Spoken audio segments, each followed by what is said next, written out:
قرآن مجید کی عظیم ترین صورت ہے، بہیمانہ کے 40 رکوع پر اور 286 آیات پر مشتمل ہے۔ سائز کے اعتبار سے بھی، حجم کے اعتبار سے بھی عظیم ترین ہے۔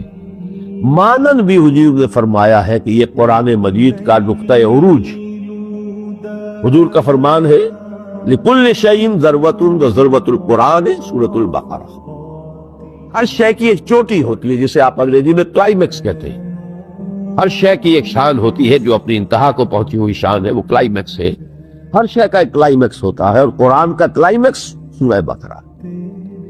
اور اس سورت کو دوسری سورت جو اس کے بعد آ رہی ہے سورہ آل عمران، اس کے ساتھ جمع کر کے حضور نے ایک نام دیا ہے الزہراوین، جو نہایت تر و تازہ شاداب سورت قرآن مجید کی الزہراوین، جو قیامت کے دن ظاہر ہونی بدیعوں کی شکل میں، اور جن اہل ایمان کو خصوصی محبت تھی ان دو صورتوں سے، حضور نے فرمایا کہ جس وقت کسی کے لیے کوئی سایہ نہیں ہوگا تو یہ صورتیں بدمیوں کی شکل اختیار کر کے ان بندوں پر سایہ کرے۔